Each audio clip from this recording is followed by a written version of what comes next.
ಚಿಕ್ಕಬಳ್ಳಾಪುರದಲ್ಲಿ ಹೋಮ್ ಸ್ಟೇನಲ್ಲಿ ಪ್ರಿಯಕರ ಪ್ರಿಯತಮಿಯನ್ನೇ ಚುಚ್ಚಿ ಕೊಂದಿದ್ದಾನೆ.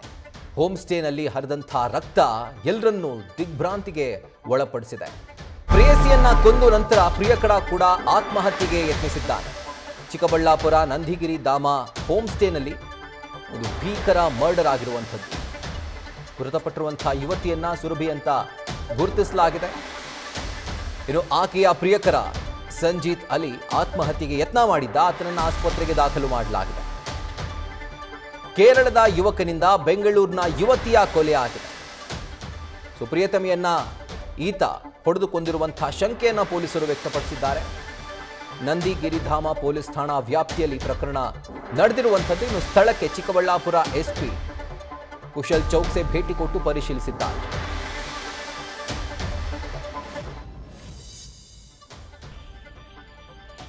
ಚಿಕ್ಕಬಳ್ಳಾಪುರದ ಹೋಮ್ ಸ್ಟೇನಲ್ಲಿ ರೂಮ್ ಬುಕ್ ಮಾಡ್ಕೊಂಡು ಇಬ್ರು ಕೂಡ ಬರ್ತಾರೆ. ಆದರೆ ಅವರ ಮಧ್ಯೆ ಏನೋ ವಾಗ್ವಾದ ಆಯಿತೋ, ಗಲಾಟೆ ಆಯಿತೋ, ಅಥವಾ ಪ್ರೀ ಪ್ಲ್ಯಾಂಡ್ ಆಗಿ ಆಕೆಯನ್ನು ಅಲ್ಲಿಗೆ ಕರ್ಕೊಂಡು ಬಂದು ಈತ ಹೊಡೆದು ಕೊಂದಿದ್ದಾನ ಗೊತ್ತಿಲ್ಲ. ಆದರೆ ಇದಕ್ಕೆ ಸಂಬಂಧಪಟ್ಟಂತೆ ಪೊಲೀಸರ ತನಿಖೆ ಮುಂದುವರೆದಿದೆ. ನ್ಯೂಸ್ ಫಸ್ಟ್ನ ಸ್ಕ್ರೀನಲ್ಲಿ ಗಮನಿಸ್ತಾ ಇದ್ದೀರಿ. ಮೃತಪಟ್ಟಿರುವಂಥ ಯುವತಿ ಸುರಭಿ ಹಾಗೂ ಆಕೆಯನ್ನು ಕೊಂದಿರುವಂಥ ಆಕೆಯ ಪ್ರಿಯಕರ ಸಂಜೀತ್ ಅಲಿ. ಮೂಲತಃ ಈತ ಕೇರಳದವನು ಅನ್ನುವಂಥ ಮಾಹಿತಿ ಲಭ್ಯವಾಗ್ತಾ ಇದೆ. ಕೇರಳದಿಂದ ಈತ ಬೆಂಗಳೂರಿಗೆ ಬಂದಿದ್ದ. ಇನ್ನು ಬೆಂಗಳೂರಿನಲ್ಲಿ ಈಕೆಯ ಜೊತೆ ಲವ್ ಆಗಿತ್ತು. ಇಬ್ಬರೂ ಕೂಡ ಚಿಕ್ಕಬಳ್ಳಾಪುರ, ಬೆಂಗಳೂರಿನ ಹೊರಭಾಗದಲ್ಲಿರುವಂಥ ಜಿಲ್ಲೆ, ಹತ್ತಿರದಲ್ಲಿರುವಂಥ ಜಿಲ್ಲೆ ಚಿಕ್ಕಬಳ್ಳಾಪುರದ ನಂದಿಗಿರಿ ಧಾಮ ಹೋಮ್ ಸ್ಟೇನಲ್ಲಿ ರೂಮ್ ಬುಕ್ ಮಾಡ್ಕೊಂಡು ಇಬ್ಬರು ಕೂಡ ಅಲ್ಲಿಗೆ ಬರ್ತಾರೆ. ಆದರೆ ಆ ಒಂದು ಸಂದರ್ಭದಲ್ಲಿ ಪ್ರಿಯತಮಿಯನ್ನ ಹೊಡೆದು ಭೀಕರವಾಗಿ ಸಂಜಿತ್ ಅಲಿ ಕೊಲೆ ಮಾಡಿದ್ದಾನೆ. ಪೊಲೀಸ್ ಸ್ಟೇಷನ್ ಲಿಮಿಟ್ಸ್ ಅಲ್ಲಿ ಮುದ್ದನಹಳ್ಳಿ ಗ್ರಾಮದಲ್ಲಿ ಒಂದು ಲೇಔಟ್ ಇದೆ. ಆ ಲೇಔಟ್ ಅಲ್ಲಿ ಒಂದು ಹೋಮ್ ಸ್ಟೇ ಅಲ್ಲಿ ಒಂದು ಬಾಡಿ ಸಿಕ್ಕಿತ್ತು. ನಮ್ಗೆ ಈ ತರ ಮಾಹಿತಿ ಬಂದಿತ್ತು ಹೋಮ್ ಸ್ಟೇ ಒಂದು ಕಡೆಯಿಂದ. ಅವ್ರಿಗೆ ನಾವು ಇಲ್ಲಿ ಈಗ ಸ್ಪಾಟ್ಗೆ ವಿಸಿಟ್ ಮಾಡಿದ್ದೀವಿ, ಪರಿಶೀಲನೆ ಮಾಡಿದ್ದೀವಿ. ನಮ್ಮ ಸೀನ್ ಆಫ್ ಕ್ರೈಮ್ ಆಫೀಸರ್ಸ್ ಮತ್ತೆ ಫಿಂಗರ್ ಪ್ರಿಂಟ್ ಎಕ್ಸ್ಪರ್ಟ್ಸ್ ಎಲ್ಲರೂ, ಸೈಂಟಿಫಿಕ್ ಆಫೀಸರ್ಸ್ ಎಲ್ಲರೂ ಬಂದಿದ್ದಾರೆ. ಬೇಸಿಕಲಿ ಯಾರ್ದು ಒಬ್ರು ಹುಡುಗಿ ಮತ್ತು ಹುಡುಗ ಇಬ್ರು ಜನ ಇದ್ರು ರೂಮಲ್ಲಿ. ಹುಡುಗಿದು ಡೆತ್ ಆಗಿದೆ. ಹುಡುಗಿದು ಬೆಂಗಳೂರದವರು. ಅವ್ರದ್ದು ಏನು ಅರೌಂಡ್ 25-26 ಏಜ್ ಇರಬೇಕು. 25-26 ಏಜ್ ಇರಬೇಕು. ಅವ್ರದ್ದು ಡೆತ್ ಆಗಿದೆ. ಈಗ ಹುಡುಗ ಅನ್ಕಾನ್ಶಿಯಸ್ ಇದ್ರು. ಹುಡುಗಾಗಿ ನಾವು ಹಾಸ್ಪಿಟಲ್ಗೆ ಶಿಫ್ಟ್ ಮಾಡಿದ್ದೀವಿ. ಮೋಸ್ಟ್ ಆಫ್ಲಿ ಔಟ್ ಆಫ್ ಡೇಂಜರ್ ಇದ್ದಾರೆ. ಈಗ ಹೋಗಿ ಅವ್ರದ್ದು ಕೂಡ ಸ್ಟೇಟ್ಮೆಂಟ್ ತಗೊಳ್ತೀವಿ, ಏನಾಗಿದೆ, ಏನು ನಡೆದಿದೆ. ಬಟ್ ಅಲ್ಲಿ ಹೋಮ್ ಸ್ಟೇ ಓನರ್ ಮತ್ತೆ ಕೇರ್ ಟೇಕರ್ ಇಂದ ಕೂಡ ನಮ್ಮ ಮಾಹಿತಿ ಕಲೆಕ್ಟ್ ಮಾಡ್ತಾ ಇದ್ದೀವಿ. ಕಳೆದ 3 ದಿನದಿಂದ ಇಲ್ಲಿ ವಾಸ ಇದ್ರು ಅವ್ರದ್ದು. ಮತ್ತೆ ಮೊದಲೇ ಬೆಂಗಳೂರಲ್ಲಿ ಕೂಡ ಯಾವುದು ಮಿಸ್ಸಿಂಗ್ ಕೇಸ್ ಆಗಿದೆ, ಏನಾದರೂ ಅಫೇರ್ ಇರಬೇಕು, ಈ ಥರ ನಮ್ಮ ಗಮನಕ್ಕೆ ಬಂದಿದೆ.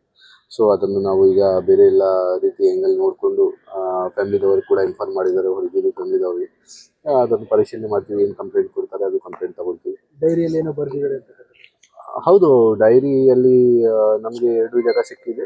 ಬಹುಶಃ 2 ಜನದು ಇರಬೇಕು, ಅಥವಾ ಅದು ಚೆಕ್ ಮಾಡಿ ಆದ್ಮೇಲೆ ಗೊತ್ತಾಗುತ್ತೆ ಯಾರು ಬರ್ದಿದ್ದಾರೆ ಅದನ್ನು. ಬಟ್ ಏನಾದ್ರು ಬರ್ದು ಅವರು ಇಟ್ಟಿದ್ದಾರೆ ಅಲ್ಲಿ, ಅದು ನಿಜ. ಅದು ನೋಡಿ ಕ್ಲಿಯರ್ ಆಗಿ ಇಲ್ಲ. ಈ ತರ ಎಕ್ಸಾಕ್ಟ್ ಈ ತರ ಬರ್ದಿಲ್ಲ ಏನಾಗಿದೆ ಅಥವಾ ಯಾವ ಕಾರಣಕ್ಕೆ ಏನಾಗಿದೆ ಈ ತರ ಬರ್ದಿಲ್ಲ. It is kind of vague. ಅದು ನಮ್ಗೆ ಈಗ ಶೇರ್ ಕೂಡ ಮಾಡಕ್ಕೆ ಆಗಲ್ಲ. ಫಸ್ಟ್ ಎಲ್ಲರ ಜೊತೆ ನಾವು ಫ್ಯಾಮಿಲಿ ಮೆಂಬರ್ಸ್ಗೆ ಕೂಡ ತೋರಿಸ್ತೀವಿ. ಮತ್ತೆ ನಾವು ನಮ್ಮ ಡಾಕ್ಯುಮೆಂಟ್ಸ್ ಹೇಗೆ ಚೆಕ್ ಮಾಡಬೇಕು ಅದೆಲ್ಲ ಚೆಕ್ ಮಾಡ್ಕೊಂಡು ಆಫೀಸಲ್ಲಿಂದ ಆಮೇಲೆ ಡಿಸೈಡ್ ಮಾಡ್ತೀವಿ. ಅದು ನಿಜಾನ ಇದೆ, ಸುಳ್ಳಿದೆ, ಅಥವಾ ಪ್ಲಾಂಟೆಡ್ ಇದೆ, ಏನಿದೆ ಅದು ನಮಗೆ ಇನ್ವೆಸ್ಟಿಗೇಷನ್ ಪಾರ್ಟ್ ಇದೆ. ಈಗ ಅಲ್ಲಿ ಒಳಗಡೆ ಫ್ಯಾನ್ ಅಲ್ಲಿ ಕೂಡ ಒಂದು ನೇಣು ಹಾಕಿದ್ದಾರೆ.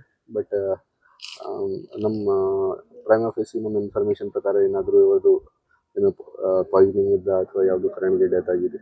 ಹುಡುಗಿದು ಬಾಡಿ ಮೇಲೆ ಹಳೇದು ಮಾರ್ಕ್ಸ್ ಕೂಡ ಇದೆ. ಅದು ಸುಸೈಡಲ್ ಟೆಂಡೆನ್ಸೀಸ್ ಥರ ಕೂಡ ಕಾಣಿಸ್ತಾ ಇದೆ. ಹುಡುಗ ಕೂಡ ಅನ್ಕಾನ್ಶಿಯಸ್ ಆಗಿ ಸಿಕ್ಕಿದ್ದು. ಸೊ 2 ಥರದ್ದು ಪಾಸಿಬಿಲಿಟಿ ಇದೆ. ಒಂದು ಈ 2 ಜನ ಸುಸೈಡ್ ಮಾಡೋಕ್ಕೆ ಪ್ರಯತ್ನ ಮಾಡಿದ್ದಾರೆ, ಹುಡುಗಿದು ಡೆತ್ ಆಗಿದೆ, ಹುಡುಗದು ಆಗಿಲ್ಲ. ಇನ್ನೊಂದು ಪಾಸಿಬಿಲಿಟಿ ಇದೆ ಹುಡುಗ ಅವ್ರಿಗೆ ಸಾಯಿಸಿದ್ದೀರಾ, ಮತ್ತು ಆಮೇಲೆ ಅವರು ಕೂಡ ಇದು ಎಲ್ಲ ಸೆಟಪ್ ಮಾಡಿ ನಾಟಕ ಮಾಡ್ತಾ ಇದ್ದಾರೆ. ಅದು ನಾವು ಇನ್ವೆಸ್ಟಿಗೇಷನ್ ಮಾಡ್ತಾ ಇದ್ದೀವಿ. ಇನ್ವೆಸ್ಟಿಗೇಷನಲ್ಲಿ ಕ್ಲಿಯರ್ ಆಗಿ ಗೊತ್ತಾಗುತ್ತೆ ನಮಗೆ. ಆಲ್ರೆಡಿ ನಮ್ಮ ಹತ್ರ ಇದ್ದಾರೆ. ಅವ್ರಿಗೆ ಹಾಸ್ಪಿಟಲಲ್ಲಿ ಟ್ರೀಟ್ಮೆಂಟ್ ಮಾಡ್ತಾ ಇದ್ದೀವಿ. ಅವ್ರದ್ದು ಸ್ಟೇಟ್ಮೆಂಟ್ ತಗೊಂಡು ಅವ್ರದ್ದು ಎಲ್ಲ ಎಂಗಲಿಂದ ಚೆಕ್ ಮಾಡಿ ಈ ಮ್ಯಾಚ್ ಆಗ್ತಾ ಇದೆ ಇಲ್ಲ, ಆಮೇಲೆ ಮುಂದೆ ಕ್ರಮ ತಗೊಳ್ತೀವಿ.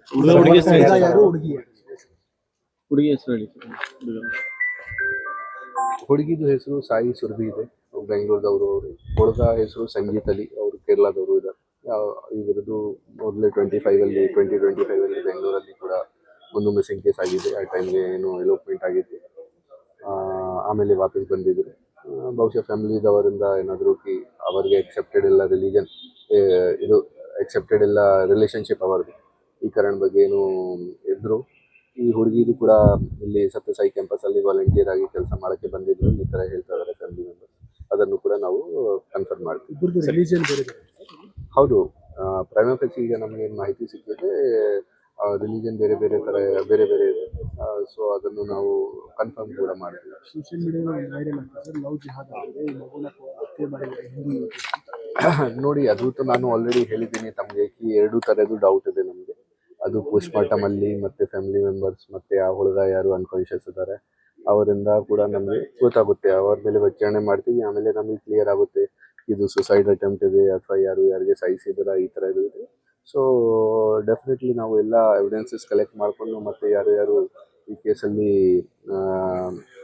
ಸ್ಟೇಕ್ ಹೋಲ್ಡರ್ಸ್ ಇದ್ದಾರೆ, ಯಾರಿಗೆ ಇದು ಗೊತ್ತು ಈ ಥರ ಅವ್ರದ್ದು ರಿಲೇಷನ್ಶಿಪ್ ಇತ್ತು, ಅವರೆಲ್ಲರ ಜೊತೆ ಮಾತಾಡಿಕೊಂಡು ನಾವು ಕನ್ಫರ್ಮ್ ಮಾಡ್ತೀವಿ ಮರ್ಡರ್ ಆಗಿದೆ ಅಥವಾ ಸುಸೈಡ್ ಅಟೆಂಪ್ಟ್ ಆಗಿದೆ, ಏನಾಗಿದೆ ಅದು ಕನ್ಫರ್ಮ್ ಮಾಡ್ತೀವಿ.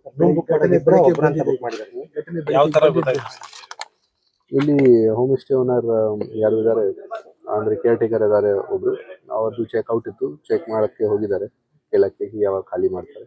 ಅಲ್ಲಿಂದ ರೆಸ್ಪಾನ್ಸ್ ಸಿಗಲಿಲ್ಲ, ಅಥವಾ ಒಳಗಡೆ ಚೆಕ್ ಮಾಡೋಕ್ಕೆ ಹೇಳಿದ್ದಾರೆ. ಆಮೇಲೆ ಅವ್ರಿಗೆ ಗೊತ್ತಾಯಿತು ಈ ಇಬ್ಬರು ಜನ ಈ ಥರ ಅನ್ಕಾನ್ಶಿಯಸ್ ಥರ ಸಿಕ್ಕಿದೆ ಅವ್ರಿಗೆ.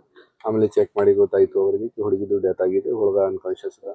ಅವರಿಗೆ ಪೊಲೀಸ್ಗೆ ತಿಳಿಸಿ ಹಾಸ್ಪಿಟಲ್ಗೆ ಶಿಫ್ಟ್ ಮಾಡಿದ್ದಾರೆ. ಕಂಡೀಷನ್ ಇದೆ ಸರ್, ಔಟ್ ಆಫ್ ಡೇಂಜರ್ ಅದಾರ.